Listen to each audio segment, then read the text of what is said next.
Hello, hello. You're here, so you're asking yourself, well, what just happened? We are back with another episode, and, I'm going to tell you what happened. We had NXT Takeover in Your House 2021. We had one last year. I'm going to be honest. The takeovers haven't been that great lately. And I'm drinking, so forgive me. The takeovers haven't been that great. And they haven't been bad, but they haven't been, takeover. I think part of that has to do with the pandemic and that takeover needs a giant crowd. They need that big arena. And I feel like that's the only real thing holding back the takeovers from being great. If I go back to 2020, right? Let's look at the takeovers real quick from last year, 2020. So right before the pandemic, we had Takeover Blackpool. And we had Takeover Portland. Takeover Portland was fucking amazing.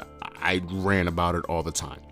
So we had In Your House. That was the one that Charlotte won. Not Charlotte, I'm sorry. Io had won the women's title. So the opening match on that card was Mia, Shotzi, and Tegan beating Candice, Dakota, Raquel. Okay.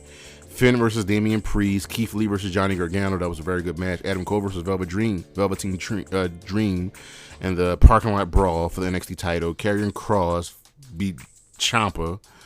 Io beat Charlotte and Rhea. That was the match of the night, obviously.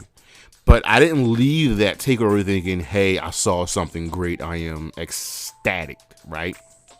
I was happy Keith Lee won. I was happy that Io won. Takeover 30 fell flat, right?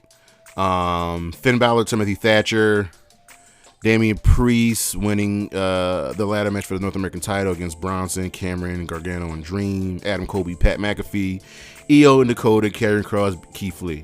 Adam Cole, Pat McAfee, Io, Dakota. That's what stands out because we all know Karrion Kross is trash. I didn't leave that takeover feeling ecstatic. Takeover 31. Damian Priest, Johnny Gargano. I can't remember if these matches were great or not. Kushida, Velveteen Dream, Santos Escobar, Swerve, Io, Candice, Finn, Kyle. Io, Candice, Finn, Kyle. Again, only two matches that really cemented the show for me. Takeover War Games. We had two War Games matches. Team Candice versus Team Shotzi. Ciampa, Thatcher, Dexter, Cameron Grimes, Johnny Gargano, Leon Ruff, Damian Priest, Undisputed Era versus Team McAfee. Only match that really matter are the two War Games matches. They were good. So Takeover hasn't been lighting it up for me recently. It can kind of be said for this Takeover as well. Takeover in Your House. So we had a kind of a packed CWC. We had Todd Pettingill back. We had some recording artist named Naomi Fox. Did a horrible lip syncing, but I'm also in love with her now. So there's that. Opening match was the 6-man tag, winner takes all. And I'm just letting you know right now, the crowd played a big part in this show. So as I've been saying for the last couple of weeks, MSK are not over with the crowd. They just aren't. They're not getting over. Those are facts. Legado is over. Bronson Reed is over. MSK are not. The crowd is booing them. They are chanting Legado.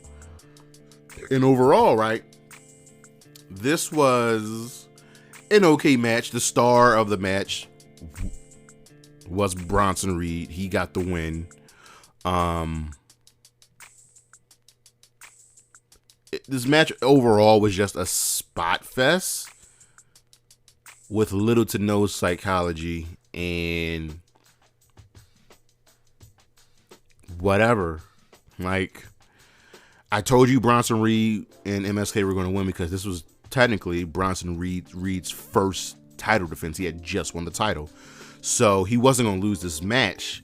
And this match was bookended by the fact that MSK are not over and the crowd does not like them. I don't know why. See, the funny thing is MSK, Wes Carter and Ashley were so much better in Impact. Period.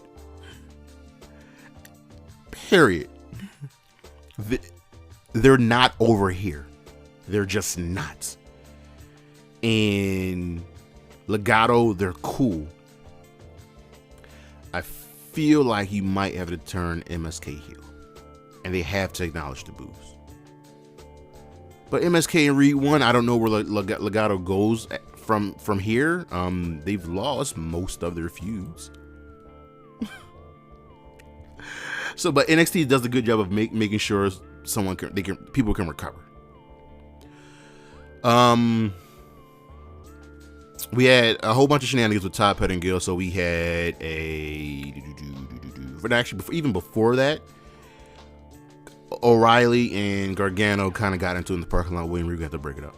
Todd Pettingill had a nice little VHS tape joke in Mackenzie Mitchell. He made a joke that him and Stephanie Weon never got along. Whatever. There was no. Our next match was Mercedes Martinez versus Xia Li. Now I picked Xia Li to win this match just because Mercedes is a badass and can take the loss and still be over. And I enjoyed this. Very, very much. It didn't go long. It went about 8 minutes, if that. And Xia dominated very early on until she made a mistake, and then Mercedes took control. But overall, it was a very, very good fight. And we see, if you see what I see, Xia Li is a phenomenal individual.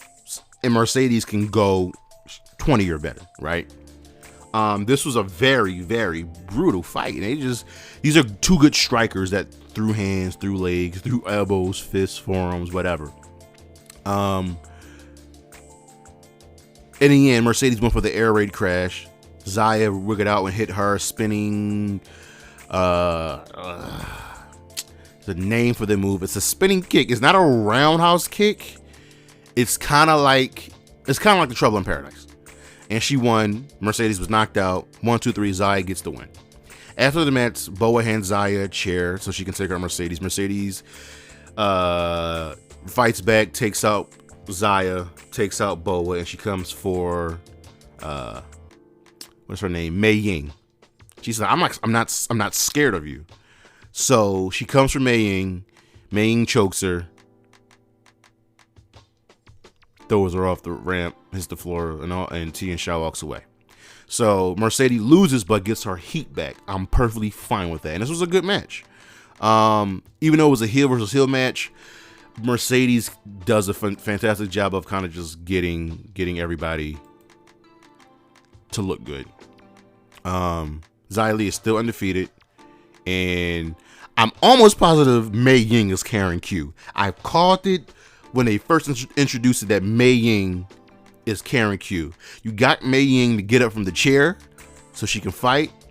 I need to see it because Karrion Q is a fucking badass. I'm like 100% positive Mei Ying is Karrion Q. What else we had? We had the $1 million match. Grimes, Knight, ladder match for the $1 million championship. Now both men are over, but Cameron Grimes is really over. Everything about this guy is great. I'm happy that they turned him face. LA Knight controlled the match earlier, and honestly, he controlled most of the match. Now, each guy they were looking for the approval of Ted DiBiase, who was sitting ringside. Now, near the end of the match, it ended up becoming a more back and forth affair, and Each man's hubris got the better of them as they tried to show off, and it backfired. This match went 20 minutes, and as we get to the end, right, Grimes is at the ladder, and you've seen this spot so many times. You've seen this spot. Somebody's climbing the ladder, and person comes to the ring, tilts the ladder, and they fall either through a table, through another ladder, and guess what? Same thing happened here with Cameron Grimes. LA Knight is your new $1 million champion. Now, I don't know. I don't know if this is a title that's going to be defended, kind of like how in AEW the FTW championship was like rarely defended. And LA Knight is now only the third man to hold the $1 million championship. We'll see what he does with it. I picked LA Knight to win because he needed a win. He needed a win. He needed this. Let's see where it goes. Guess what? We got Pete Dunne and Karrion Kross getting into it. William Regal has to break it up. Fourth match of the evening, the NXT Women's Championship, Ember Moon versus Raquel Gonzalez. This was a pretty good match. The goal of this match was to make Raquel keep her monster heel status, and they tried. I've told you before, I don't think Raquel is going to be a great champion. The one thing that NXT Women's Champions are, they are phenomenal in-ring competitors, and that they can rarely ever have a bad match, right? So before Raquel, right, Io, Rhea, Shayna, Kairi, Shayna, Ember Moon, Asuka, Bayley, Sasha, Charlotte, Paige. I believe I actually think it's the entire lineage of the NXT Women's Championship. Actually, let me see if I got that right. Let me see if I got that right. Let's see if I got that right. Raquel, Io. I forgot. Oh, Charlotte. Forgot Charlotte was champion. That shows you how much nobody fucking cared. But I was right. Raquel, Io, Charlotte, Rhea, Shayna, Kairi, Shayna, Ember, Asuka, Bayley, Sasha, Charlotte, Paige. What stands out on that list? Everyone except Raquel are phenomenal wrestlers, and they can work a main event. Everybody on this list has main evented a pay-per-view with the exception of, I believe, Kairi, and that's not Kairi's fault. So Raquel needs an opponent to help her look better. Ember, Mercedes, Rhea. These are great women's wrestlers. So to that end, this was a good match. A lot of power involved. Reina controlled most of the Reina Gonzalez. Raquel Gonzalez controlled a lot of the match with her power, right?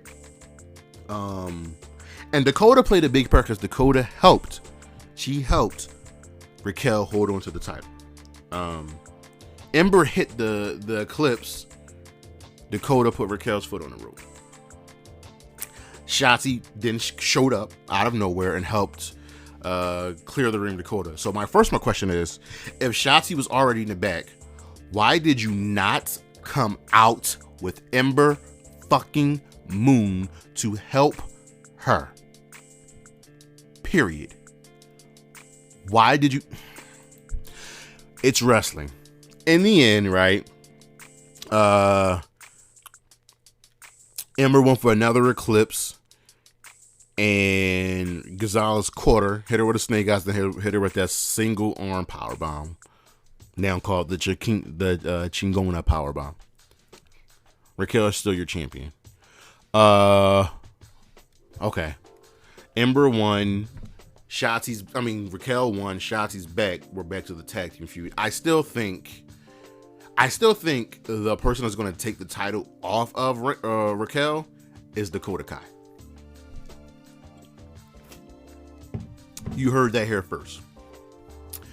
Todd Pettingill played Karate Fighters with Dexter Lumis, made a women's joke. The Great American Bash will be July 6th. Yeah. The main event.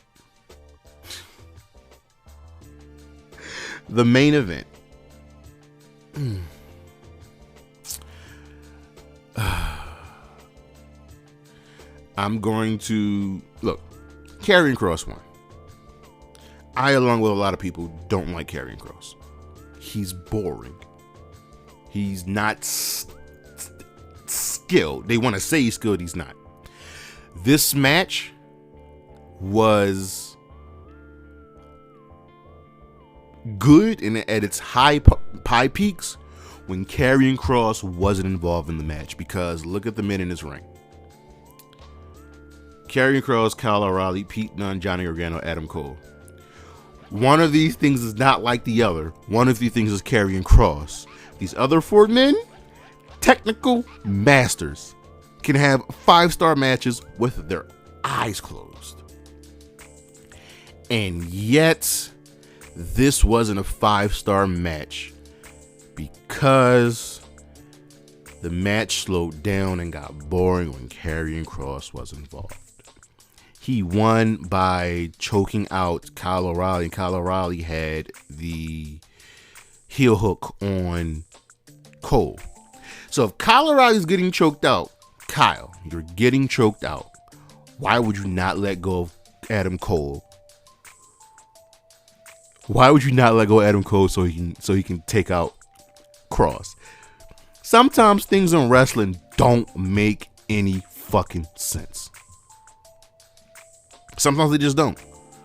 And I'm going to be completely honest with you. There were multiple times when Pete Dunne was going to win this match. And I wanted Pete Dunne to win this match. Period. I picked Pete Dunne to win this match. So not only did they have Karrion Kross beat the 5 top competitors, including Finn Balor on his list, who's going to beat this dude for the belt? Who can you make believable enough to defeat this man for the belt? Who? I'm over this. I am over Karrion Kross. The show is going off the air. Mackenzie is interviewing William Regal, and he has this distraught look on his face. Like, I'm just tired. He's tired. And I didn't see this coming. William said he's been GM for 7 years, and he's never seen so much chaos in NXT. And he's right, because in the last couple months, it's just been out of control. And he says it's time for a change. What does that mean? I don't know. Best guess, we get a new GM. Who that GM is? Samoa Joe. I'm saying it right here. I said it on Twitter. Mark my words. Samoa Joe will be the next GM of NXT. There it is. As for the show, this show actually will get a 3 out of 10.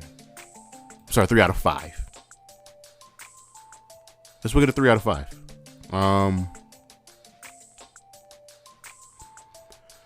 I don't know. I not happy about this. Something's been going on with takeovers, and it misses the crowd.